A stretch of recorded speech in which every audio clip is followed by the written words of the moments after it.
Bab 81. Luming kini dikepung oleh hampir 30 murid istana penegak hukum. Dalam sekejap mata, berbagai serangan dilancarkan ke arahnya secara bersamaan. Tidak ada celah untuk menghindar.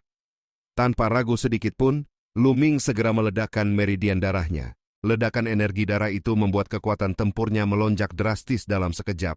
Sebagian besar serangan langsung diabaikannya. Selama ia mampu menghindari tebasan fisik dari pedang dan golok, serangan lain tidak cukup untuk menjatuhkannya. Gelombang ki pedang, ki golok, serta hantaman tinju menghantam tubuh Luming bertubi-tubi. Tubuhnya hanya sedikit bergoyang, sementara pedang bintang surgawi di tangannya terus menari tanpa henti. Teknik pedangnya berkilauan dan sangat cepat, menebas puluhan kali dalam satu tarikan napas. Jeritan kesakitan terus terdengar. 7 hingga 8 murid terpental dan terhempas ke tanah dengan luka berat. Luming tenggelam dalam kondisi hampir mengamuk. Ki sejatinya begitu padat hingga terasa seperti akan meledak keluar dari tubuhnya. Meridian darahnya kini berada di tingkat keempat. Dalam kondisi ini, ledakan kekuatan hanya bisa bertahan selama 5 tarikan napas, namun selama waktu singkat itu, kekuatannya berada di puncak yang menakutkan. Pedang bintang surgawi terus berayun. Sosok demi sosok terlempar seperti karung pasir, jatuh bergelimpangan di tanah. Para murid Dewan Tribunal tidak mampu menahan gempuran tersebut. Murid-murid dari keempat halaman yang menyaksikan kejadian itu terperangah. Banyak di antara mereka nyaris tidak percaya dengan apa yang mereka lihat. Seorang murid yang baru bergabung dengan sekte mampu mengamuk di hadapan begitu banyak penegak hukum. Bahkan serangan langsung pun seakan tidak berarti. Sebagian orang berspekulasi bahwa Luming pasti memiliki harta pelindung yang kuat. Tanpa itu mustahil ia mampu bertahan dari begitu banyak serangan. Namun meskipun demikian, keterkejutan di wajah mereka tidak dapat disembunyikan. Tak lama kemudian Luming memuntahkan seteguk darah. 5 tarikan napas telah berlalu. Lebih dari 20 murid istana penegak hukum telah dilumpuhkan dan tidak lagi mampu bertarung. Namun, menerima serangan langsung dari begitu banyak orang tetap memberikan dampak.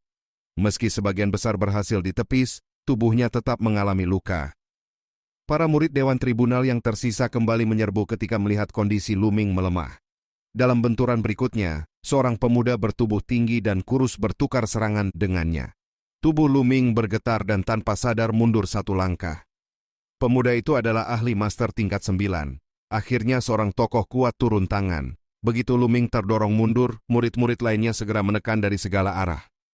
Sejak awal, Yao Tianyu hanya berdiri di samping dengan sikap dingin, mengamati tanpa berniat turun tangan. Di sisinya berdiri seorang pemuda lain yang bertubuh kekar seperti menara besi, juga belum bergerak sedikit pun. Luming memaksa lawan-lawannya mundur dengan serangan bertubi-tubi, lalu kembali berhadapan dengan ahli master tingkat 9 tersebut. Dalam waktu singkat, mereka telah bertukar lebih dari selusin jurus. Ekspresi lawannya berubah drastis sebelum akhirnya terpaksa mundur belasan langkah. Luming segera melangkah maju, mengarahkan niat membunuhnya pada pemuda berjubah merah di belakang. Ketakutan jelas terlihat di wajah pemuda itu. Ia tidak menyangka begitu banyak ahli Dewan Tribunal tetap gagal menghentikan Luming. Yao Tianyu akhirnya memberi perintah. Pemuda bertubuh menara besi itu langsung melangkah maju dan mengentakkan kakinya ke tanah.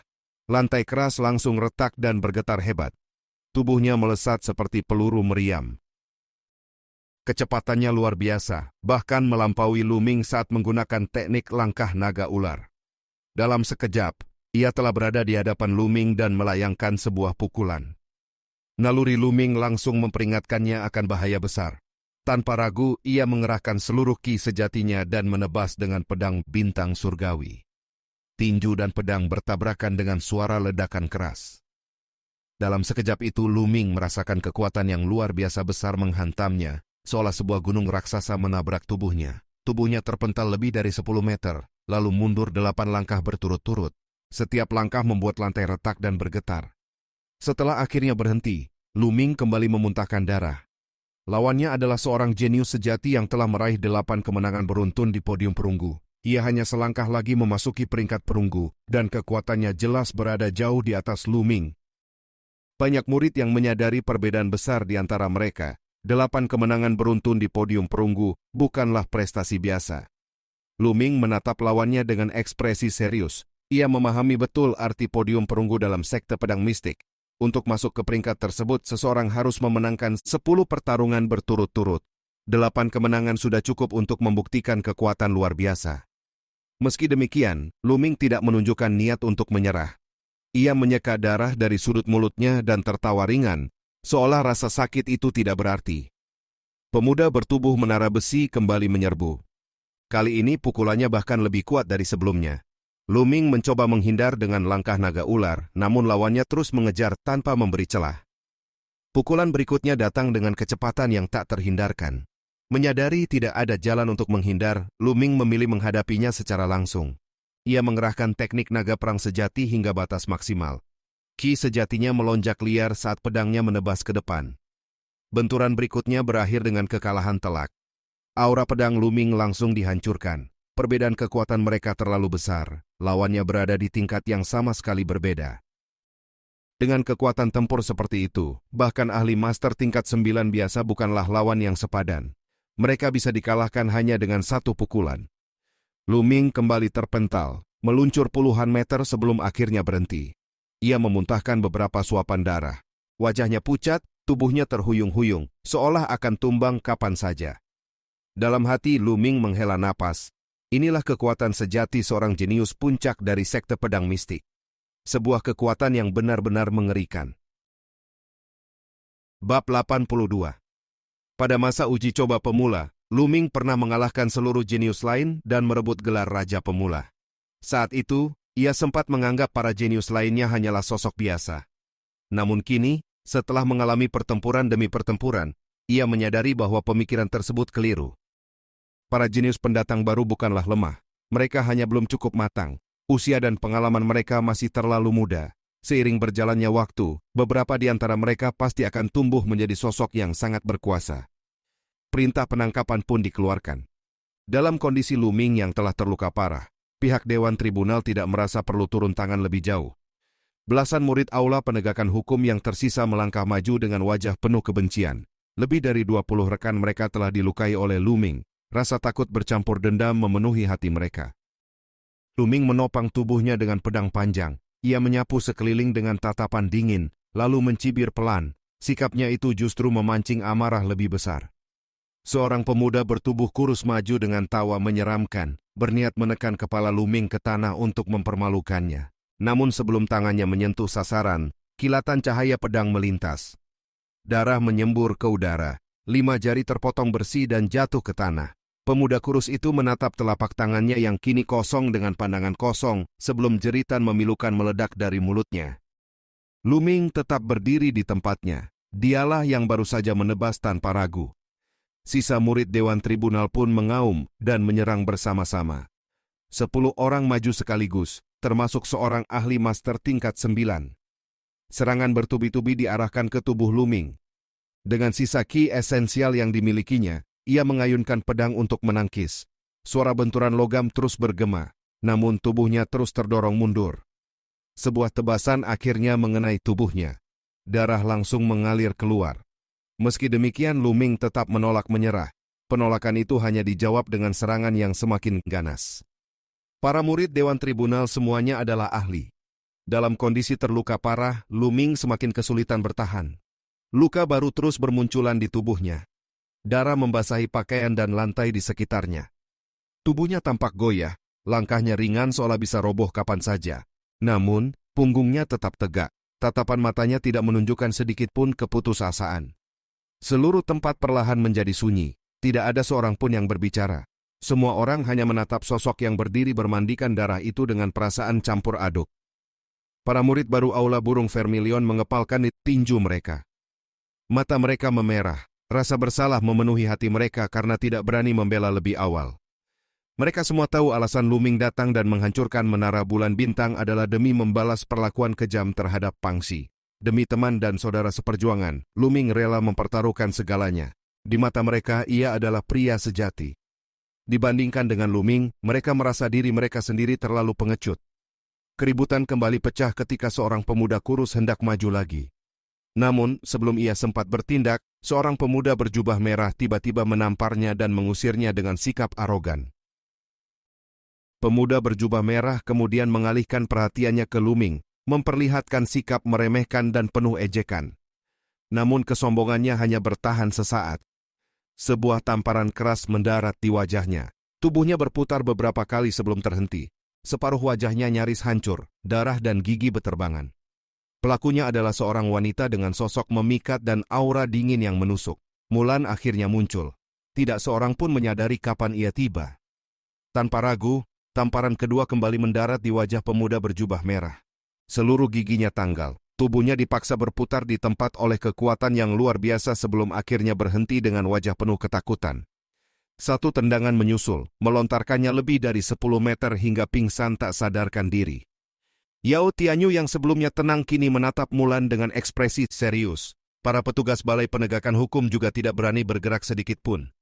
Mulan langsung berjalan ke sisi Lu Ming. Wajahnya menunjukkan kekhawatiran yang jarang terlihat. Lu Ming masih mampu tersenyum tipis dan menyatakan bahwa dirinya belum akan mati, sambil mengakui bahwa ia kembali berutang budi padanya. Mulan segera memberinya sebuah pil penyembuh. Lu Ming menelannya tanpa ragu. Pil itu langsung meleleh dan berubah menjadi energi hangat yang menyebar ke seluruh tubuhnya. Luka-lukanya berhenti berdarah dengan cepat, menunjukkan kualitas pil yang sangat tinggi. Setelah itu, Mulan berbalik menatap Yao Tianyu dengan sikap dingin dan tegas. Ia mempertanyakan tindakan berani menyerang murid Aula Burung Vermilion. Yao Tianyu pun menjelaskan dengan sikap resmi bahwa mereka hanya menegakkan hukum. Menurut versinya, Lu Ming telah mengandalkan kekuatannya untuk melukai puluhan orang menara bulan bintang dan bahkan menghancurkan bangunan mereka.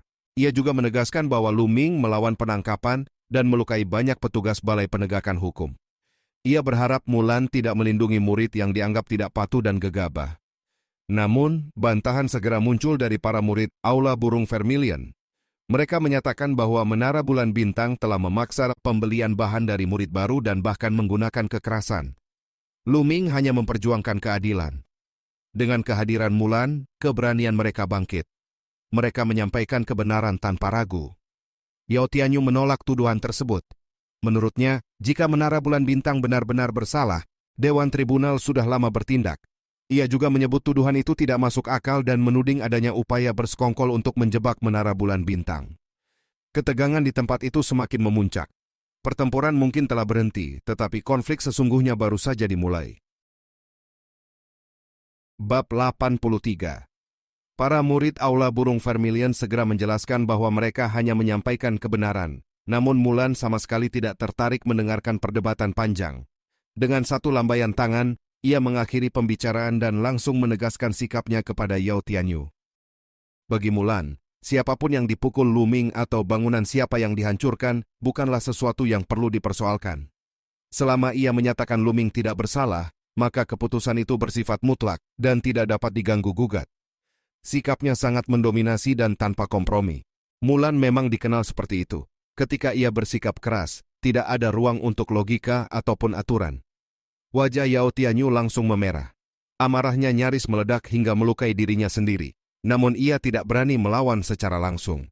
Ia tahu betul bahwa Mulan sama sekali tidak bermain menurut aturan, dan ia pun tidak memiliki kemampuan untuk menentangnya.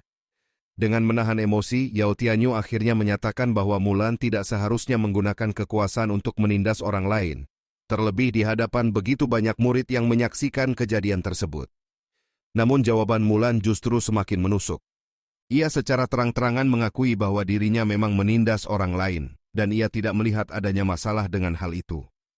Tubuh Yao Tianyu bergetar hebat karena amarah. Ia sadar bahwa tidak ada gunanya terus berdebat. Jika Mulan bersikeras, maka Lu Ming mustahil disentuh hari ini. Dengan nada dingin, ia menyatakan bahwa masalah ini akan dilaporkan kepada para tetua Dewan Tribunal, lalu berbalik untuk pergi. Namun langkahnya terhenti oleh suara dingin Mulan. Mulan menegaskan bahwa Yao Tianyu tidak bisa pergi begitu saja. Menurutnya, Lu Ming telah terluka parah, dan pihak Dewan Tribunal harus membayar biaya pengobatan. Dengan tingkat cedera seperti itu, setidaknya dibutuhkan 1 hingga 2 juta tael perak untuk pemulihan penuh. Pernyataan itu langsung mengejutkan semua orang. Banyak murid tidak percaya dengan apa yang mereka dengar. Bahkan Lu Ming sendiri sempat tertegun. Jumlah yang diminta Mulan terlalu besar. Yao Tianyu akhirnya tidak mampu menahan diri lagi. Ia menolak keras tuntutan tersebut, menyatakan bahwa Lu Ming telah melukai banyak orang dari pihak mereka, dan ia sama sekali tidak pernah meminta biaya pengobatan. Oleh karena itu, tuntutan Mulan dianggap tidak masuk akal dan mustahil dipenuhi. Namun Mulan tetap bersikap dingin. Menurutnya, murid-murid Dewan Tribunal pantas menerima perlakuan tersebut. Ia bahkan menyatakan bahwa jika biaya pengobatan tidak dibayarkan hari itu juga, ia tidak keberatan mematahkan tulang Yao Tianyu satu persatu. Sikap Mulan benar-benar tanpa belas kasihan. Ia sama sekali tidak menghormati Yao Tianyu. Bahkan lebih tepat dikatakan bahwa ia tidak menganggap Yao Tianyu sebagai sosok yang layak dihargai. Ekspresi Yao Tianyu menjadi sangat buruk. Meskipun ia adalah jenius peringkat perunggu, ia tetap hanyalah seorang murid. Jika berhadapan langsung dengan Mulan, ia pasti akan tewas hanya dengan satu tamparan. Namun jika ia membayar biaya pengobatan hari ini, harga dirinya akan hancur sepenuhnya. Dalam dilema tersebut, sebuah suara berat tiba-tiba terdengar dari udara. Seorang lelaki tua berjubah perak muncul dengan senyum ramah di wajahnya. Usianya sekitar 60-an dan auranya menunjukkan status tinggi. Ia adalah seorang tetua berjubah perak dari Aula Naga Azure. Melihat kedatangannya, Yao Tianyu langsung merasa lega dan meminta keadilan. Ia menuduh Mulan telah bertindak terlalu jauh. Mulan sendiri langsung memasang ekspresi muram dan menyarankan agar tetua tersebut tidak mencampuri urusan orang lain. Ucapannya kembali mengejutkan semua yang hadir. Menyebut seorang tetua berjubah perak dengan sebutan orang tua bukanlah hal yang biasa. Namun tetua berjubah perak itu sama sekali tidak marah. Ia tetap tersenyum dan menyatakan bahwa dirinya telah mendengar seluruh kejadian. Menurut penilaiannya, pihak yang bersalah sebenarnya adalah Menara Bulan Bintang. Ia menjelaskan bahwa Menara Bulan Bintang telah memaksa pembelian material dari murid baru. Lu Ming hanya memperjuangkan keadilan sehingga melukai murid-murid mereka. Ketika Yao Tianyu dan pihak Dewan Tribunal melihat hal tersebut, mereka tentu bertindak sesuai tugasnya. Bentrokan pun terjadi akibat kesalahpahaman dari kedua belah pihak. Karena kedua sisi sama-sama mengalami korban luka, tetua itu mengusulkan agar masalah ini diselesaikan tanpa memperpanjang konflik. Lu Ming mendengarkan dengan hati bergetar. Ia menyadari bahwa tetua berjubah perak ini sangat licik. Dengan satu pernyataan, seluruh kesalahan dialihkan kepada Menara Bulan Bintang. Dengan demikian, Yao Tianyu terbebas dari kewajiban membayar biaya pengobatan, dan Dewan Tribunal pun tidak perlu menghadapi konsekuensi lebih lanjut. Yao Tianyu sendiri tampak tidak puas, namun memilih diam. Jika masalah ini benar-benar diselidiki lebih dalam, kejahatan Menara Bulan Bintang pasti akan terbongkar. Maka penyelesaian seperti ini justru menguntungkan pihaknya. Mulan terdiam sejenak sebelum akhirnya tersenyum tipis. Ia menyatakan bahwa jika memang kesalahan ada pada Menara Bulan Bintang, maka mereka harus dihukum berat agar para murid dari keempat halaman percaya pada keadilan sekte. Tetua berjubah perak segera menyetujui hal tersebut dan menjamin bahwa Menara Bulan Bintang akan menerima hukuman berat serta mengembalikan seluruh material yang dirampas. Ia kemudian memerintahkan Yao Tianyu untuk membawa murid-murid Dewan Tribunal kembali guna memulihkan diri. Yao Tianyu pun menuruti perintah tersebut. Sebelum pergi, Yao Tianyu melirik Lu Ming dengan tatapan dingin. Namun pada saat itulah Lu Ming tiba-tiba memanggil namanya. Yao Tianyu berhenti dan berbalik. Tatapan Lu Ming tajam dan penuh tekad. Ia menantang Yao Tianyu secara langsung, mempertanyakan kemampuannya yang hanya mengandalkan antek untuk menyerang. Tantangan itu membuat seluruh tempat hening. Tidak seorang pun menyangka Lu Ming berani menantang murid peringkat perunggu. Yao Tianyu merespons dengan senyum mengejek. Menurutnya, sebagai murid peringkat perunggu, Lu Ming sama sekali tidak memiliki kualifikasi untuk menantangnya. Selama Lu Ming belum mencapai peringkat perunggu, ia tidak memiliki hak untuk mengajukan tantangan. Tatapan Yao Tianyu penuh penghinaan sebelum ia berbalik dan pergi. Lu Ming mengepalkan tinjunya dengan kuat. Ia merasa diremehkan, namun juga memahami kenyataan pahit tersebut. Mulan kemudian menjelaskan bahwa hal itu memang aturan sekte pedang mistik. Untuk menantang murid dalam daftar perunggu, seseorang harus terlebih dahulu berada di daftar tersebut. Lu Ming akhirnya mengerti. Namun tatapan meremehkan Yao Tianyu terus terpatri dalam benaknya. Tekadnya semakin menguat. Ia bersumpah akan segera mencapai peringkat perunggu dan membuat Yao Tianyu menyesali sikapnya hari ini. Tak lama kemudian Feng Wu dan Hua Qi akhirnya tiba dengan napas terengah-engah, menanyakan kondisi Lu Ming dengan wajah penuh kekhawatiran. Bab 84. Lu Ming menyatakan bahwa dirinya baik-baik saja sambil tersenyum tipis. Namun Feng Wu dan Hua Qi tetap menatapnya dengan keterkejutan yang sulit disembunyikan. Seluruh tubuh Lu Ming berlumuran darah, seolah-olah ia baru saja keluar dari genangan merah pekat. Hua Qi menunjukkan ekspresi yang jauh lebih rumit. Selain terkejut, ia juga merasakan kekaguman dan keterharuan. Apa yang dilakukan Lu Ming hari ini benar-benar melampaui keberanian orang biasa. Luming kemudian menanyakan kondisi Pang Xi dengan nada khawatir. Hua Qi menjelaskan bahwa sang alkemis telah memperbaiki tulang Pang Xi dan memberinya beberapa pil penyembuhan. Dengan perawatan itu Pang Xi dipastikan akan pulih sepenuhnya. Mendengar hal tersebut, Luming akhirnya merasa lega. Namun tak lama kemudian tubuhnya tiba-tiba bergoyang dan wajahnya berubah pucat. Mulan, Feng Wu, dan Hua Qi langsung terkejut melihat kondisinya. Luming menyadari bahwa ia tidak mampu berjalan jauh dan harus segera memulihkan diri di tempat. Ia pun segera duduk bersila dan mengerahkan teknik naga perang sejati untuk memulai penyembuhan. Hua Qi mendengus pelan. Fakta bahwa Luming bahkan tidak sanggup kembali ke kamarnya menunjukkan betapa serius luka yang dideritanya. Mulan, Feng Wu, dan Hua Qi kemudian berdiri di sekeliling Luming untuk melindunginya. Para murid lain yang menonton sempat bertahan sejenak sebelum akhirnya pergi satu persatu. Sementara itu, kabar tentang pertempuran tersebut menyebar dengan cepat ke seluruh sekte pedang mistik. Reaksi para murid pun beragam. Sebagian mencemooh Luming, menganggapnya terlalu gegabah dan bertindak tanpa mempertimbangkan konsekuensi. Mereka merasa berkelahi dengan kekuatan yang jelas lebih tinggi adalah tindakan bodoh. Namun sebagian lainnya justru memuji Luming. Mereka menilai Luming sebagai sosok yang setia, teguh pada jalur bela dirinya, dan memiliki keberanian untuk maju tanpa gentar. Dalam pandangan mereka, jalan seni bela diri menuntut keberanian. Jika seseorang hanya tahu menelan amarah dan takut pada bahaya, maka kultivasi menjadi tidak berarti. Berbagai pendapat pun bermunculan. Luming sendiri sama sekali tidak mengetahui hal tersebut. Seluruh perhatiannya tertuju pada penyembuhan lukanya. Proses pemulihan berlangsung selama 6 jam penuh. Saat Luming akhirnya membuka mata, matahari telah condong ke barat dan senja mulai turun. Mulan adalah orang pertama yang menyadari bahwa Luming telah sadar. Luming menjawab bahwa kondisinya jauh lebih baik. Setelah 12 jam penyembuhan, luka-lukanya telah stabil. Dengan sedikit waktu tambahan, ia akan pulih sepenuhnya. Feng Wu dan Hua Qi segera menghampirinya. Hati Luming terasa hangat, menyadari bahwa mereka telah menemaninya sepanjang proses pemulihan. Tak jauh dari sana, seorang pemuda kurus masih berdiri mengamati dari kejauhan. Luming kemudian mengajak semua orang untuk kembali. Ia menghampiri pemuda kurus tersebut dan menanyakan namanya. Pemuda itu memperkenalkan diri sebagai Li Yi dengan penuh semangat. Luming mengucapkan terima kasih kepadanya. Namun Li Yi justru merasa dirinya yang berutang budi. Baginya Luming adalah orang yang memperjuangkan keadilan bagi mereka. Luming pun mengajak Li Yi kembali bersama ke aula burung Vermilion. Mereka kemudian berjalan pulang bersama. Tak lama kemudian, Luming dan rombongan tiba kembali di asrama. Luming tidak langsung menuju kamarnya, melainkan berjalan ke kamar Pang Xi. Pang Xi terbaring di tempat tidur dengan seluruh tubuh dibalut perban. Tangan dan kakinya terpasang gips. Ia telah terbangun dan berusaha bangkit ketika melihat Luming masuk, namun Luming segera menghentikannya dan memintanya untuk tetap berbaring dan beristirahat. Luming menegaskan bahwa dirinya baik-baik saja. Pang Xi justru dipenuhi rasa bersalah dan menitikkan air mata. Ia merasa semua ini terjadi karena kelemahannya sendiri hingga menyeret Luming ke dalam bahaya besar. Luming membalas dengan tenang bahwa sasaran sebenarnya adalah dirinya, bukan Pang Xi. Ia justru merasa bersalah karena telah melibatkan Pang Xi dalam konflik tersebut.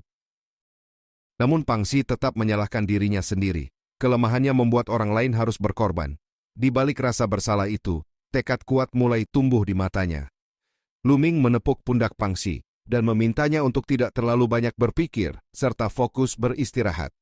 Setelah itu, Luming meninggalkan kamar Pang Xi. Kembali ke kamarnya sendiri, Luming memasuki kuil agung. Ia melepas perlengkapannya dan melihat baju zirah ular bersisik merah yang telah rusak parah. Senyum pahit muncul di wajahnya. Tanpa perlindungan zirah itu, cederanya pasti akan jauh lebih serius. Setelah berganti pakaian dan membersihkan tubuhnya, Luming kembali ke kuil agung dan melanjutkan penyembuhan.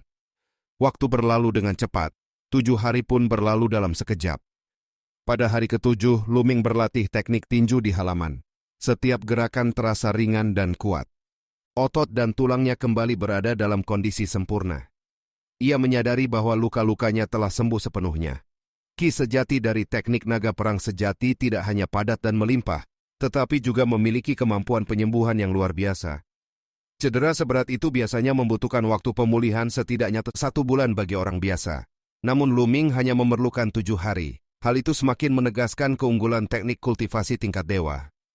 Saat itu pintu didorong terbuka dan Feng Wu masuk sambil membawa anggur obat.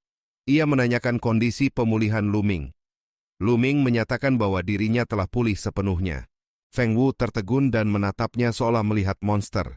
Pulih hanya dalam 7 hari adalah sesuatu yang sulit dipercaya. Lu Ming dengan santai menunjukkan kekuatannya, membuat Feng Wu hanya bisa menggerutu sambil tetap menunjukkan keterkejutan. Kemudian Lu Ming menanyakan tentang daftar perunggu dan kekuatan para jenius di dalamnya.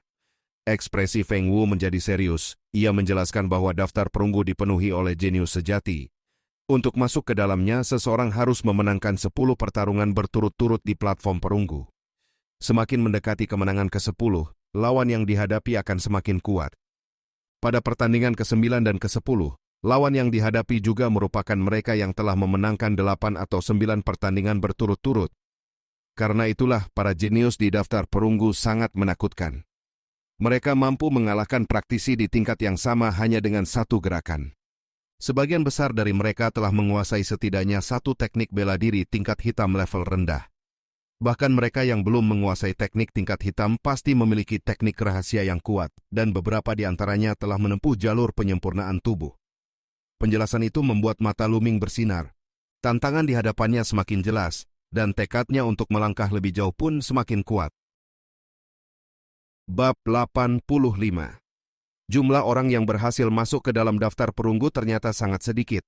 Dari 4 aula utama, tidak termasuk aula kilin, hanya ada 56 murid yang berhasil menempati daftar tersebut. Angka ini terasa nyaris tak berarti jika dibandingkan dengan lebih dari 50.000 murid perunggu yang ada di Sekte Pedang Mistik.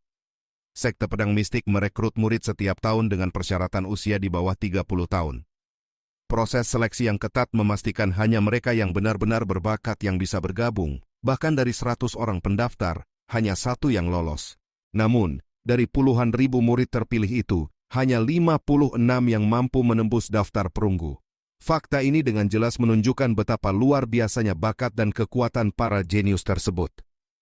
Lu Ming kemudian mengetahui bahwa Yao Tianyu berada di peringkat ke-51. Yao Tianyu telah bergabung dengan sekte 2 tahun sebelumnya dan pernah menjadi kandidat kuat Raja Pendatang Baru, meskipun akhirnya gagal. Meski peringkatnya tidak tinggi, kemajuannya sangat pesat dan potensinya tidak bisa diremehkan. Dengan kondisi saat ini, mengalahkannya dalam waktu 1 tahun dianggap masuk akal, namun 4 bulan jelas merupakan tantangan besar. Meski begitu, Lu Ming justru merasa tertantang. Ia bahkan sempat menggoda Feng Wu dan mengajaknya bertaruh, yang berujung pada suasana canggung sekaligus kesal dari pihak Feng Wu. Namun pada akhirnya, taruhan itu diterima. Feng Wu pergi dengan perasaan jengkel, meninggalkan Lu Ming yang tertawa puas. Setelah meneguk anggur obat yang ditinggalkan Feng Wu, Lu Ming mulai merenungkan jalur kultivasinya.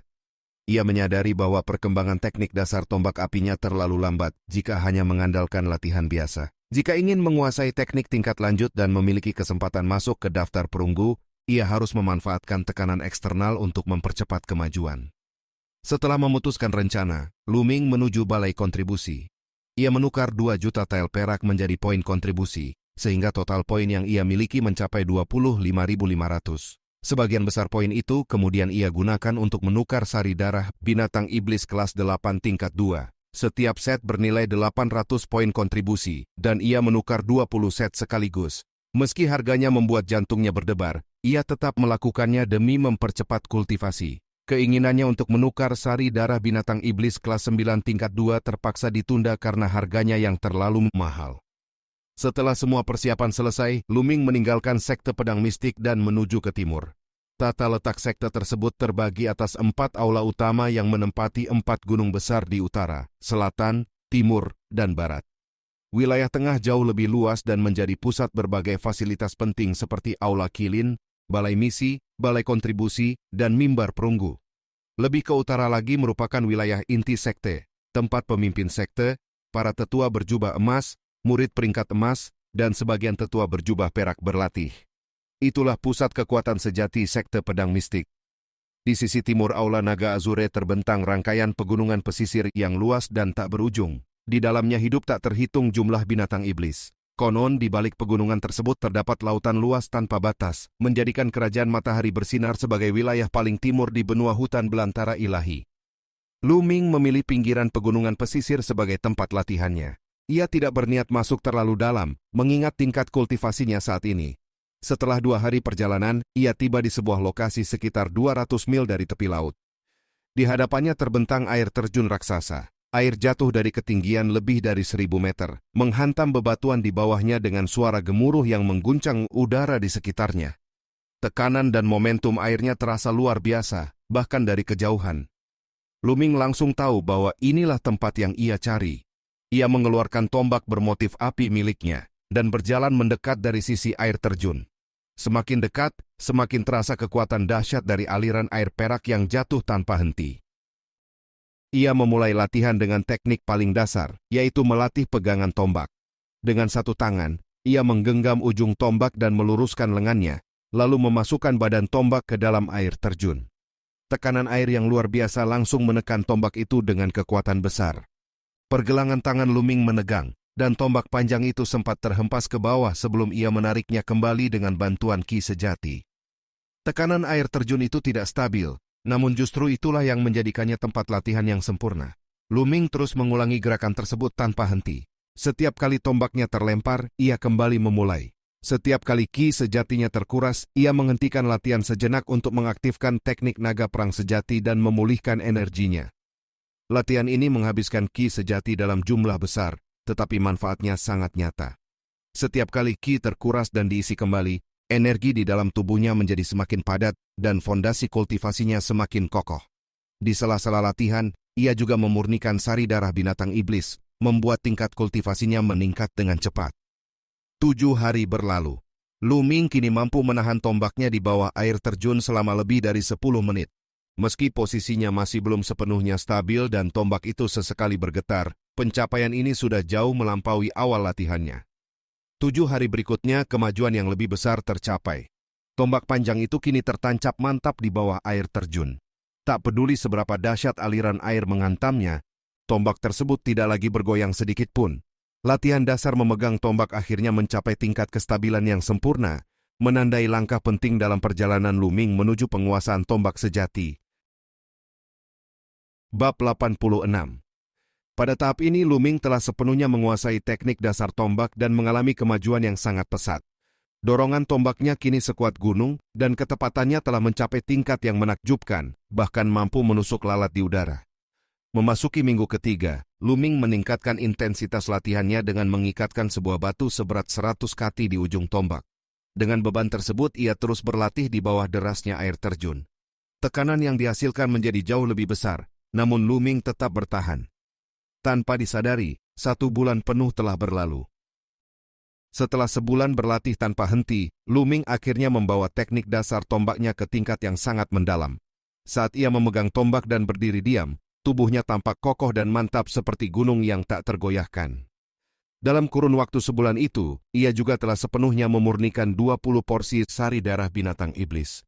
Tingkat kultivasinya meningkat dengan kecepatan luar biasa hingga mencapai puncak ranah master tingkat 7, dan hanya selangkah lagi menuju ranah master tingkat 8. Karena sari darah tersebut dimurnikan secara bertahap dan stabil, fondasi kultivasinya menjadi sangat kokoh tanpa sedikit pun gejala ketidakstabilan. Kini, Lu-Ming merasa waktunya telah tiba untuk mulai melatih seni pengendalian senjata api. Ia memasuki kuil agung, mengeluarkan kitab seni pengendalian senjata api, dan mulai mempelajarinya dengan penuh konsentrasi. Seni senjata api merupakan teknik senjata dengan atribut api yang terbagi menjadi 6 gerakan utama, yaitu tarian api, baju zirah hancur, tarikan bulan, pengejar kilat, tanah longsor, dan ledakan. Dari ke-6 gerakan tersebut, hanya ledakan yang benar-benar berbeda dalam kekuatan. 5 gerakan lainnya memiliki daya yang setara, dengan perbedaan terletak pada cara penggunaan tombak serta tingkat pemahaman dan kematangan penguasaan. Dengan bantuan lantunan misterius di ujung tangga kuil agung yang terus bergema dan menjernihkan pikirannya, Lu-Ming mampu memahami esensi teknik ini dengan sangat cepat. Suara tombak yang menembus udara dan getaran tajamnya terus menggema di dalam kuil agung selama setengah bulan penuh. Setelah itu, Lu-Ming berpindah ke dalam hutan untuk menguji hasil latihannya. Sosoknya bergerak lincah di antara pepohonan, sementara tombak bermotif api di tangannya menari seperti naga api yang bergulung-gulung. Dalam satu tusukan cepat, tombak itu melesat dengan kecepatan luar biasa, menembus udara seperti sambaran petir dan menghantam sebuah batu besar setinggi 2 meter. Gaya putar tajam muncul di ujung tombak dan batu tersebut tertembus dengan mudah seolah hanya tahu lembek. Tak lama kemudian getaran kuat menyebar di sepanjang badan tombak. Dalam sekejap batu besar itu meledak dari bagian tengahnya. Puing-puing beterbangan ke segala arah. Lu Ming akhirnya menyadari bahwa ia telah berhasil mencapai tingkat pertama seni pengendalian senjata api. Meski baru menyentuh permukaan, kekuatannya sudah terasa luar biasa. Sebagai teknik bela diri tingkat rendah kelas hitam, seni ini menunjukkan daya hancur yang jauh melampaui teknik pedang berkilauan yang telah ia kuasai sebelumnya. Teknik pedang berkilauan telah mentok di tingkat kelima dan sulit untuk ditembus lebih jauh. Sementara itu, tingkat pertama seni senjata api sudah setara dengan tingkat ke-6 teknik pedang berkilauan. Secara umum, mengembangkan teknik bela diri tingkat hitam tanpa bimbingan seorang guru bela diri yang hebat merupakan hal yang sangat sulit. Bahkan Zhu Bing, kepala keluarga Zhu, membutuhkan waktu puluhan tahun hanya untuk mencapai tingkat pertama. Namun Lu Ming berhasil mencapainya hanya dalam waktu setengah bulan, sesuatu yang hampir mustahil bagi orang biasa. Keberhasilan ini tidak terlepas dari pengaruh lantunan misterius tersebut, serta fondasi kuat yang ia bangun melalui latihan teknik dasar tombak selama sebulan penuh. Meski demikian, setelah 7 hari tambahan latihan, Lu Ming mulai merasakan adanya kekurangan halus dalam pemahamannya. Ia menyadari bahwa esensi seni pengendalian senjata api belum sepenuhnya ia kuasai. Jika terus berlatih di lingkungan seperti ini, bahkan dengan bantuan lantunan misterius, kemajuannya tidak akan mencapai tingkat yang ia inginkan. Lu Ming pun menyimpulkan bahwa masalahnya terletak pada lingkungan. Seni senjata api memiliki atribut api, sehingga ia membutuhkan tempat yang kaya akan ki spiritual tipe api, agar latihannya bisa berkembang seperti ikan di dalam air. Saat itu, sebuah lokasi langsung terlintas di benaknya, yaitu ladang api di punggung Bukit Selatan. Ladang api punggung Bukit Selatan terletak di barat daya sekte pedang mistik. Wilayah tersebut merupakan kawasan bekas letusan gunung berapi yang membentang sejauh 1000 mil, dipenuhi kobaran api dan ki spiritual tipe api yang melimpah. Tempat ini sangat cocok untuk melatih seni pengendalian senjata api. Selain itu, wilayah tersebut juga dihuni banyak binatang iblis berelemen api dan menghasilkan tanaman langka bernama rumput kristal api. Rumput ini merupakan material penting untuk mengembangkan teknik naga perang sejati tahap ketiga. Nilainya bahkan melampaui buah pemadatan roh dan batu kabut darah. Jika ditukarkan di sekte pedang mistik, harganya diperkirakan mencapai 10 hingga 20 ribu poin kontribusi. Dengan demikian, pergi ke ladang api punggung Bukit Selatan berarti memperoleh 2 keuntungan sekaligus. Lu Ming segera kembali ke sekte pedang mistik untuk mengunjungi Pang Xi. Setelah beberapa waktu berlalu, Pang Xi telah pulih sepenuhnya dan bahkan menunjukkan ketekunan yang lebih besar dalam kultivasinya. Melihat hal itu, Lu Ming merasa lega. Setelah itu, Lu Ming menukarkan beberapa pil detox dan pil pemulihan ki penting menggunakan poin kontribusinya, lalu berangkat menuju ladang api punggung Bukit Selatan. Dalam perjalanan, ia menangkap seekor singa angin tingkat 2 kelas 4. Kecepatan singa angin jauh melampaui kuda bersisik hijau, sehingga perjalanan menjadi lebih singkat. 5 hari kemudian, Lu Ming tiba di ladang api punggung Bukit Selatan. Bahkan sebelum benar-benar memasukinya, gelombang panas sudah menerpa wajahnya. Setelah melepaskan singa angin, Lu Ming berjalan memasuki wilayah tersebut. Di sekitarnya tidak terlihat gunung berapi aktif, namun tanahnya berwarna hitam pekat seperti bebatuan yang telah terbakar. Udara panas terus naik dari permukaan tanah, dan sesekali gas panas menyembur keluar, cukup untuk membuat kulit melepuh jika tersentuh. Di area luar, Lu Ming masih bisa melihat beberapa sosok. Mereka adalah para pencari batu inferno. Di wilayah tengah ladang api terdapat banyak gunung berapi yang kadang memuntahkan biji inferno, yang dapat dimurnikan menjadi besi inferno, bahan unggulan untuk menempa senjata roh. Namun karena biji tersebut tergolong biasa dan tidak terlalu mahal, kebanyakan pencarinya hanyalah kultivator tingkat rendah atau bahkan orang biasa. Ladang api punggung Bukit Selatan penuh dengan bahaya. Tanah bisa menyemburkan gas panas, lava, atau api kapan saja. Bahkan seorang ahli bela diri dapat terluka parah atau kehilangan nyawa jika lengah. Lu Ming tidak berniat berlama-lama di area luar. Ia terus bergerak menuju wilayah tengah, tempat ki spiritual tipe api jauh lebih kuat dan binatang iblis berelemen api lebih banyak, menjadikannya lokasi terbaik untuk berkultivasi. Tak lama kemudian, ia memasuki wilayah tengah. Udara di sana jauh lebih panas, seolah berada di dalam tungku raksasa. Batu-batu di tanah memancarkan warna merah menyala dan mengeluarkan bunyi letupan kecil akibat panas ekstrem. Lava kadang terlihat menyembur dari celah-celah tanah. Wilayah ini jauh lebih berbahaya dan hampir tidak ada orang yang berani masuk ke sini. Lu Ming segera mengalirkan ki sejatinya ke seluruh tubuh untuk menahan panas yang menyengat, sambil tetap waspada mengamati keadaan sekitar agar tidak tersapu lava yang muncul tiba-tiba. Bab 87. Lu Ming terus melangkah masuk ke wilayah tengah ladang api. Setelah berjalan sekitar 10 mil, langkahnya tiba-tiba terhenti. Di hadapannya muncul seekor harimau raksasa dengan tubuh diselimuti kobaran api merah menyala. Itu adalah harimau iblis api merah, binatang iblis tingkat 2, kelas 8. Makhluk ini berelemen api dan biasanya hidup di daerah yang kaya akan ki spiritual atribut api. Harimau iblis api merah mengaum keras. Mulutnya terbuka lebar, lalu semburan pilar api melesat keluar dan meluncur langsung ke arah Lu Ming. Alih-alih mundur, mata Lu Ming justru berbinar penuh semangat.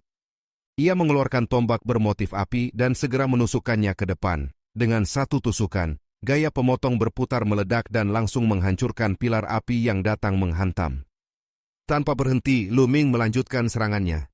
Tombak panjang itu ditekan ke bawah dengan kekuatan dahsyat. Harimau iblis api merah seakan menyadari bahaya besar. Bulu merah menyala di sekujur tubuhnya berdiri tegak, api di tubuhnya berkobar lebih ganas dan berkumpul membentuk bola api raksasa di udara, berusaha menghalangi serangan tersebut. Namun semua perlawanan itu sia-sia. Tombak bermotif api menembus bola api tersebut dengan mudah. Getaran kuat menjalar di sepanjang badan tombak, lalu hantaman keras mendarat tepat di kepala harimau iblis api merah. Terdengar suara retakan tulang, dan dahi binatang iblis itu langsung penyok ke dalam. Tubuh besar harimau iblis api merah terlempar dan berguling puluhan meter sebelum akhirnya terhenti. Nafasnya terputus seketika. Lu Ming melangkah maju dan mengaktifkan garis keturunan pemakan roh. Ia menyedot sari darah harimau iblis api merah tanpa ragu. Sari darah binatang iblis tingkat 2 kelas 8 memiliki nilai tinggi, setara dengan ratusan poin kontribusi di sekte pedang mistik. Tak butuh waktu lama baginya untuk melahap dan memurnikan sari darah tersebut. Kultivasinya kembali meningkat, meski masih sedikit kurang untuk menembus ranah master tingkat 8. Wilayah ini dipenuhi ki api yang melimpah. Lu Ming segera memutuskan untuk berlatih seni pengendalian senjata api di tempat ini. Ia menenangkan pikirannya dan mulai menggerakkan tombaknya. Bayangan tombak memenuhi udara. Energi berputar dan mengalir tanpa hambatan. Setiap gerakan terasa alami, seolah tubuhnya telah menyatu sepenuhnya dengan lingkungan sekitar. Ki api di udara terus mengalir masuk ke dalam serangannya, membuat setiap tusukan dan ayunan menjadi semakin halus dan bertenaga.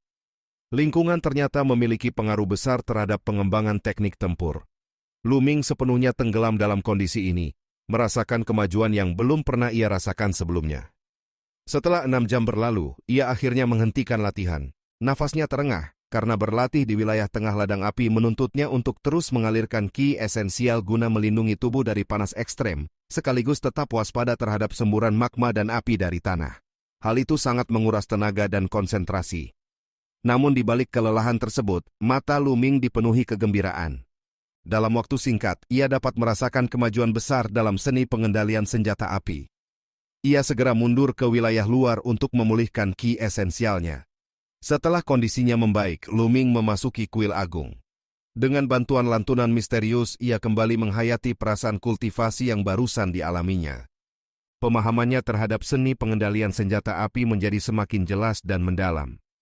Beberapa jam kemudian, ia kembali ke wilayah tengah dan melanjutkan latihannya. Siklus ini terus berulang. Setiap kali ki esensialnya habis, ia mundur untuk memulihkan diri, lalu memadukan latihan fisik dengan pemahaman melalui lantunan di kuil agung. Pemahaman Lu Ming terhadap seni pengendalian senjata api berkembang dengan kecepatan luar biasa.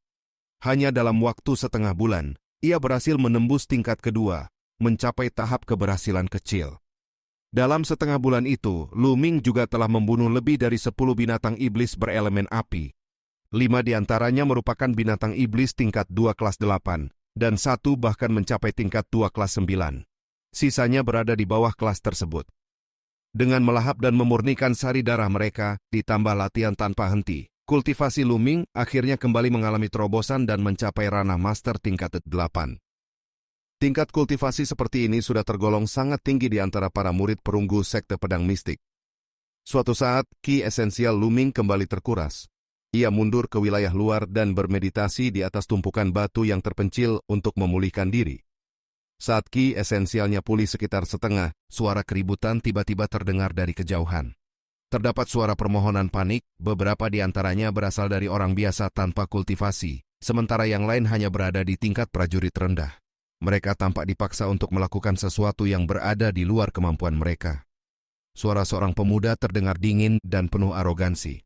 Ia memaksa orang-orang itu untuk membantu, menganggapnya sebagai kehormatan karena bisa melayani murid dari sekolah pedang 10 arah. Ancaman kejam pun dilontarkan, membuat orang-orang yang memohon belas kasihan itu langsung terdiam ketakutan. Tak lama kemudian, suara tamparan keras terdengar, diikuti suasana yang semakin mencekam. Tiba-tiba, sebuah sosok melesat menembus udara dan mendarat di dekat tumpukan batu tempat Luming bermeditasi. Pemuda itu berusia sekitar 17 atau 18 tahun. Tatapannya langsung tertuju pada Luming, lalu wajahnya menampilkan senyum meremehkan. Pemuda tersebut menyadari keberadaan Luming dan menganggapnya sebagai orang yang bersembunyi. Ia memerintahkan Luming untuk keluar dan membantu mereka mencari jalan menuju wilayah tengah, seolah itu adalah perintah yang tidak boleh dibantah. Luming mengerutkan kening. Ia menghentikan pemulihan ki esensialnya dan berdiri perlahan. Tanpa peringatan lebih lanjut, pemuda itu langsung mengulurkan tangan dan mencengkeram ke arah tenggorokan Luming, berniat menangkapnya dengan mudah. Namun yang terjadi justru di luar dugaan. Luming bergerak lebih cepat. Tangannya mencengkeram pergelangan tangan pemuda itu dengan presisi dan kekuatan luar biasa. Tekanan dahsyat langsung menembus tulang pergelangan tangan tersebut, memicu rasa sakit yang membuat pemuda itu menjerit. Pemuda itu mencoba menyerang balik dengan tangan satunya, tetapi Luming meledakkan ki esensialnya. Dengan satu ayunan kuat, terdengar suara patahan tulang yang berderak. Lengan pemuda itu hancur, dan tubuhnya terlempar lebih dari 10 meter sebelum jatuh menghantam tanah dengan keras. Pemuda itu merintih kesakitan sambil memeluk lengannya yang hancur, mengumpat dengan suara penuh kebencian. Ia tidak menyangka akan dipermalukan seperti ini. Luming menatapnya dengan ekspresi datar dan meremehkan. Baginya seorang murid dari sekolah pedang 10 arah bukanlah sosok yang pantas ditakuti. Bab 88. Pemuda dari sekolah pedang 10 arah itu meraung dengan penuh kesombongan, menuntut agar Luming berlutut dan meminta maaf hanya karena mengetahui asal sektenya. Luming terdiam sejenak, lalu dalam hati menilai kebodohan orang itu. Jika ia sudah berani menyerang murid sekolah pedang 10 arah, jelas ia tidak takut pada sekte tersebut. Namun orang ini masih berani bersikap seolah-olah berada di puncak dunia. Luming melangkah turun dari tumpukan puing tanpa sedikit pun rasa gentar. Pada saat yang sama, beberapa sosok muda bergegas mendekat. Mereka berjumlah 5 orang, semuanya murid sekolah pedang 10 arah, dan di sekitar mereka terdapat lebih dari selusin praktisi rendah serta orang biasa yang dipaksa memungut batu api. Salah satu murid mendekat dan bertanya tentang apa yang terjadi. Pemuda yang lengannya telah dipatahkan segera mengadu dengan penuh amarah, menuduh Luming menyerangnya secara tiba-tiba dan meminta agar kakak seniornya melumpuhkan Luming sebagai balasan. Seorang murid bertubuh gemuk melangkah maju dengan ekspresi arogan. Ia memandang Luming dengan dingin, menyatakan bahwa melukai murid sekolah pedang 10 arah adalah dosa besar. Ia berniat melumpuhkan kultivasi Luming dan memaksanya membantu membuka jalan menuju wilayah tengah ladang api. Luming hanya menyentuh hidungnya, heran melihat keseragaman sikap arogan para murid sekte tersebut. Sekolah pedang 10 arah memang sekte nomor 1 di Kekaisaran Matahari Terbakar, namun kesombongan yang berlebihan ini sungguh menjijikan. Tanpa memberi kesempatan bicara lagi, murid bertubuh gemuk itu melancarkan pukulan ke arah dantian Luming. Kultivasinya berada di ranah master tingkat 7, dan pukulan itu cukup untuk menghancurkan siklon ki seseorang dan melumpuhkan kultivasi sepenuhnya. Tatapan Luming langsung berubah dingin. Ia teringat bahwa ayahnya, Lu Yuntian, kemungkinan besar telah jatuh ke tangan sekolah pedang 10 arah. Sejak awal, ia memang tidak memiliki kesan baik terhadap sekte ini. Kini, kebencian itu semakin mengental. Tinju naga api meledak keluar lebih cepat dan lebih ganas. Satu pukulan tepat menghantam perut murid bertubuh gemuk itu. Mata orang tersebut langsung melotot, diikuti jeritan menyakitkan. Tubuhnya terlempar hampir 20 meter, jatuh menghantam tanah dan berguling beberapa kali sebelum berhenti. Kultivasinya hancur seketika. Jeritan melengking penuh keputusasaan terdengar, namun Luming hanya menanggapi dengan sikap acuh tak acuh. Jika mereka bisa melumpuhkan kultivasi orang lain sesuka hati, maka mereka pun harus siap menerima balasan yang sama. Dua murid lainnya mengamuk dan menghunus pedang panjang mereka. Kilatan pedang tajam menyapu udara, menyerang Luming dari dua arah. Keduanya berada di ranah master tingkat 7. Luming mengayunkan tangannya dan tombak bermotif api muncul. Dengan satu ayunan, cahaya merah menyala seperti bulan melintas di udara. Dalam sekejap, kedua murid itu terlempar, memuntahkan darah, dan jatuh ke tanah tanpa tanda-tanda kehidupan. Tulang dan organ dalam mereka telah hancur total. Pemandangan ini membuat murid bertubuh gemuk yang telah lumpuh dan pemuda berlengan patah gemetar ketakutan. Wajah mereka pucat pasi, dan keberanian mereka lenyap seketika. Tatapan Luming kemudian tertuju pada pemuda dengan tangan patah. Orang itu langsung memohon ampun dengan suara bergetar. Namun Luming tidak menunjukkan belas kasihan sedikit pun. Ia mengangkat tombaknya. Pada saat genting itu, 5 murid sekolah pedang 10 arah yang sebelumnya mengepung para pemetik batu, akhirnya bergegas mendekat. Salah satu dari mereka meraung keras, melepaskan aura kultivasi puncak rana master tingkat 8. Pemuda berlengan patah menjerit ketakutan dan berlari ke arah mereka untuk berlindung. Namun sebelum ia sempat mencapai keselamatan, tombak Luming melesat seperti kilat. Tombak itu menembus dadanya dari belakang dan memaku tubuhnya ke tanah, mengakhiri hidupnya seketika. Amarah murid puncak ranah master tingkat 8 itu meledak. Ia bersumpah akan membunuh Luming beserta keluarga dan orang-orang terdekatnya. Dengan niat membunuh yang membara, ia menyerbu ke depan. Luming membalas dengan niat membunuh yang sama. Menggunakan teknik gerak naga ular, tubuhnya melesat seperti angin kencang menuju kelompok tersebut. Saat melewati tubuh pemuda yang telah mati, ia menarik kembali tombaknya tanpa ragu. Kedua pihak bertemu dalam sekejap. Murid puncak rana master tingkat 8 itu mengangkat pedang besarnya dan melancarkan serangan penuh tenaga. Cahaya pedang mengamuk seperti badai, menebas ke arah Luming. Tombak bermotif api bergetar dan menghantam ke depan. Senjata tombak dan pedang bertabrakan, memercikan api ke segala arah, dan menghasilkan suara ledakan yang menggetarkan udara. Murid sekolah pedang 10 arah itu terhuyung mundur lebih dari selusin langkah, sementara tubuh Luming hanya sedikit bergoyang. Tanpa memberi waktu bernapas, 4 murid lainnya menyerang bersamaan. 2 di antaranya berada di ranah master tingkat 8 dan 2 lainnya di tingkat 7. Ki pedang mereka menyatu seperti gelombang besar yang menyapu ke arah Luming, diperkuat oleh ledakan kekuatan garis keturunan. Namun mereka menghadapi Luming yang telah menguasai seni senjata api tingkat rendah kelas hitam hingga tingkat kedua. Luming meledakkan ki esensialnya dan mengayunkan tombaknya dengan satu gerakan penuh kekuatan. 4 ledakan berturut-turut mengguncang udara, disertai 4 jeritan menyakitkan. 2 murid ranah master tingkat 7 langsung tewas dan terlempar jauh. 2 murid ranah master tingkat 8 lainnya terlempar lebih dari 10 meter, menghantam tanah dengan keras sambil memuntahkan darah dan mengalami luka parah. Satu serangan tombak menewaskan 2 orang dan melukai 2 lainnya, membuat murid puncak ranah master tingkat 8 itu terkejut dan tertekan. Namun Luming tidak berhenti di sana. Ia melangkah maju dan melompat tinggi, lalu menghantamkan tombak bermotif api ke bawah dengan kekuatan dahsyat. Serangan itu jatuh seperti tanah longsor. Murid sekolah pedang 10 arah itu menjadi pucat pasi. Ia mengerahkan seluruh kekuatan ki dan garis keturunannya, lalu mengangkat pedangnya untuk menahan serangan. Benturan keras terjadi. Tombak dan pedang bertabrakan, menciptakan gelombang kejut yang menyapu ke segala arah. Batu di bawah kaki murid itu meledak, dan tubuhnya terhempas ke bawah. Ia tidak mampu bertahan dan berlutut di tanah, sementara batu di sekitar lututnya hancur berkeping-keping akibat tekanan mengerikan dari serangan tombak Luming. Bab 89. Murid sekolah pedang 10 arah itu terbatuk hebat sambil memuntahkan darah dalam jumlah besar. Tubuhnya terkulai ke tanah seperti lumpur tak bernyawa. Tombak Luming telah menghancurkan kedua lengannya, dan benturan dahsyat yang menyertainya juga menghancurkan organ-organ dalamnya. Kematian sudah pasti.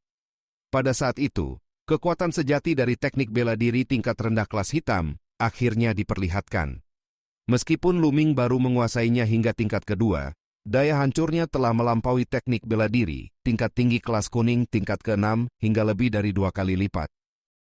Murid sekolah pedang 10 arah itu masih berusaha membuka mata, penuh dengan ketidakpercayaan. Dengan kultivasi di puncak ranah master tingkat 8, ia justru dikalahkan hanya dalam satu gerakan. Dari aura yang terpancar, jelas bahwa tingkat kultivasi Luming juga berada di ranah master tingkat 8. Namun kekuatan tempurnya sama sekali berada di tingkat yang berbeda. Luming dengan tenang menyebutkan identitasnya sebagai murid sekte pedang mistik. Nama sekte itu membuat mata murid tersebut kosong. Vitalitasnya pun benar-benar menghilang.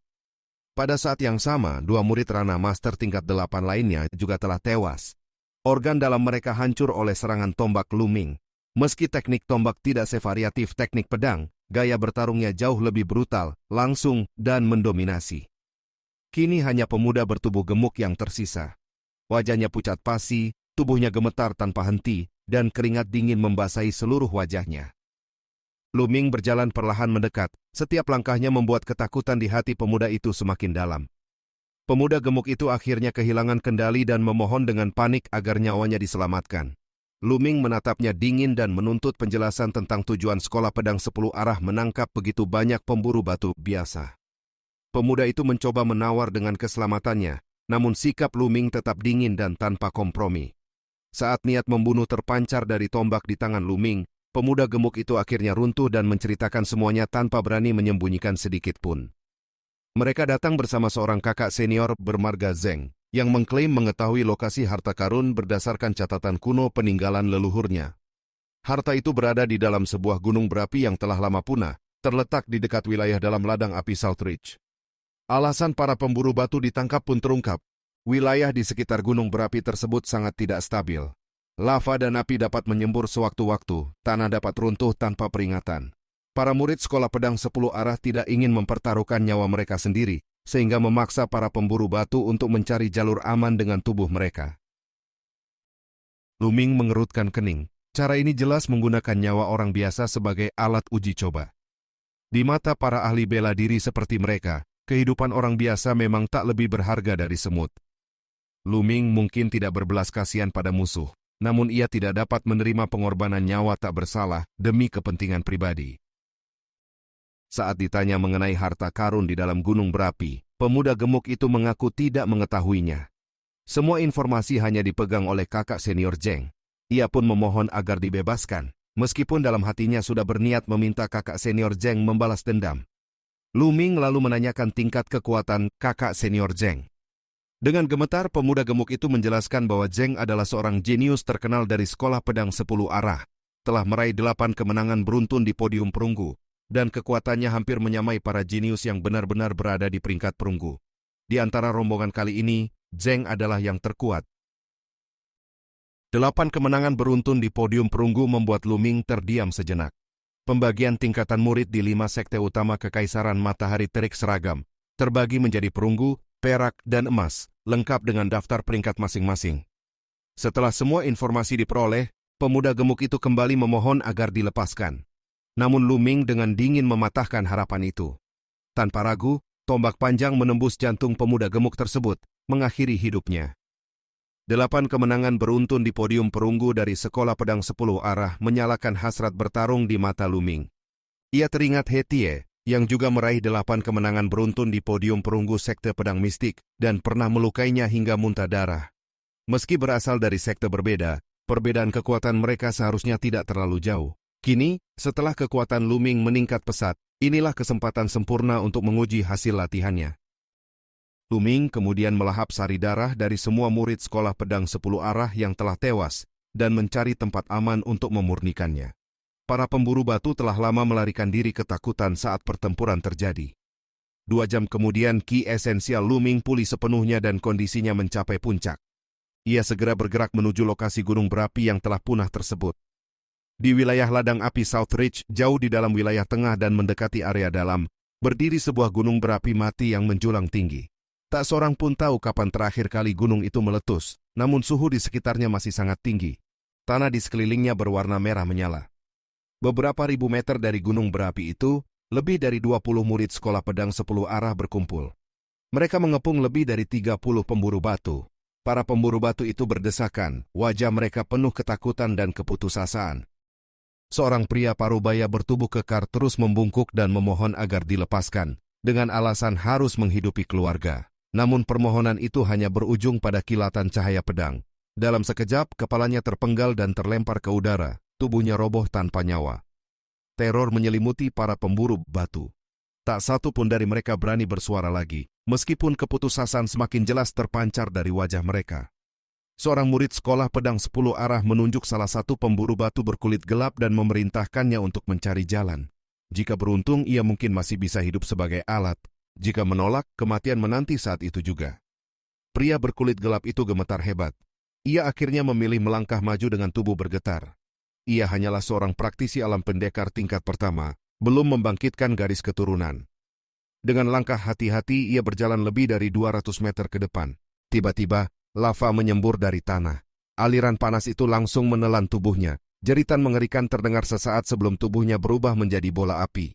Dalam beberapa tarikan napas, yang tersisa hanyalah tumpukan arang hitam. Suhu lava itu begitu tinggi dan mengerikan, menjadi bukti kejamnya gunung berapi yang telah lama punah, namun masih menyimpan kematian di dalam perutnya. Bab 90. Seorang manusia hidup berubah menjadi arang hanya dalam sekejap. Pemandangan itu begitu mengerikan hingga membuat jantung siapapun bergetar. Para pemburu batu yang tersisa langsung diliputi ketakutan mendalam, tubuh mereka gemetar tanpa henti, seolah kematian telah berdiri tepat di belakang mereka.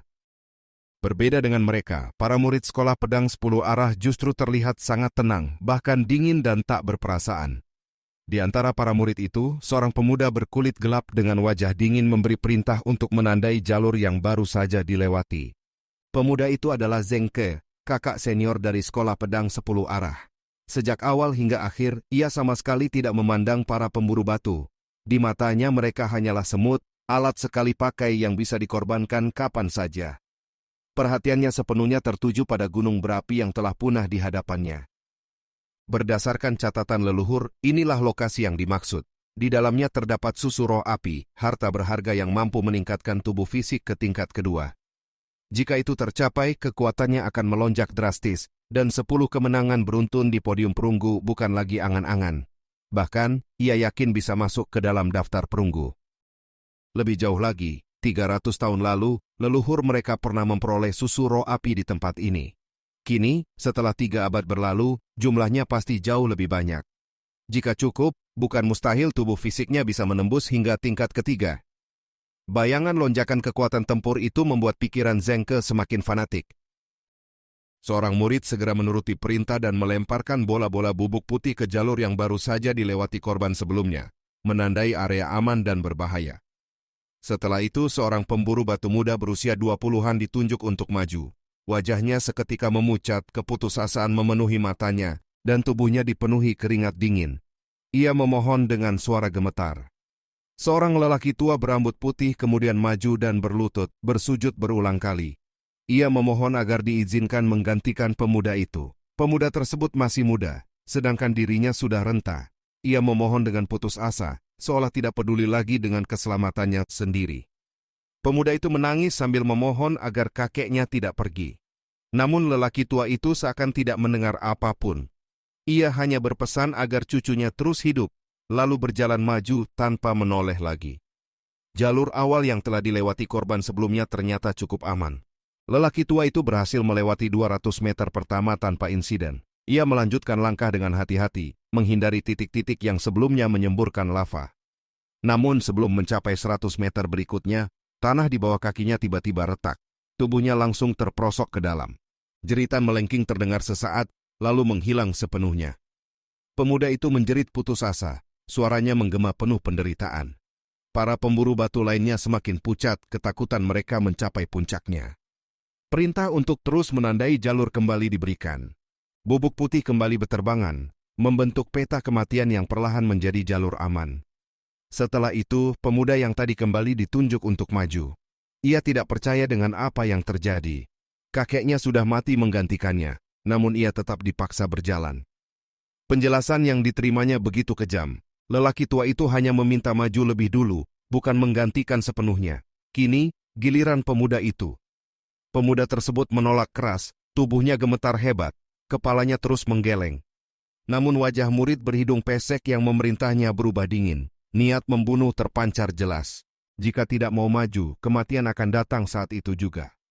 Akhirnya pemuda itu berjalan ke depan dengan langkah gemetar. Namun setelah beberapa puluh meter, naluri bertahan hidupnya mendorongnya untuk berbelok dan melarikan diri. Tindakan itu langsung memicu hukuman. Sebuah tebasan pedang dilepaskan. Energi pedang melesat puluhan meter dan membelah tubuh pemuda itu menjadi dua bagian. Ia tewas seketika. Pelajaran itu begitu jelas dan kejam. Dengan patuh maju, mungkin masih ada secercah harapan hidup. Melarikan diri berarti kematian pasti. Setelah itu, satu persatu pemburu batu dipaksa maju. Mereka melangkah dengan putus asa, berharap keberuntungan berpihak pada mereka. Namun kebanyakan berakhir sama, mati terbakar oleh lava atau ditelan runtuhan tanah. Meski begitu, jalur aman perlahan terbentuk. Semakin dekat ke gunung berapi yang telah punah, kondisi bawah tanah semakin tidak stabil dan berbahaya. Dalam waktu singkat, lebih dari selusin dari 30 pemburu batu tewas. Ketika jarak mereka tinggal sekitar 100 meter dari gunung berapi, jalur aman akhirnya berhasil dipetakan sepenuhnya. Salah satu pemburu batu yang tersisa dengan suara rendah bertanya, apakah mereka bisa pergi? Harapan tipis masih tersisa di wajahnya. Zengke yang sejak tadi diam, akhirnya berbicara. Informasi tentang tempat ini tidak boleh bocor. Ucapan itu langsung mematahkan sisa harapan para pemburu batu. Arti dari kata-kata tersebut sangat jelas. Mereka semua harus mati. Beberapa pemburu batu mulai berteriak histeris. Ada yang memohon, ada yang mengutuk, ada pula yang menangis ketakutan. Namun bagi para murid sekolah pedang 10 arah, semua itu tidak berarti apa-apa.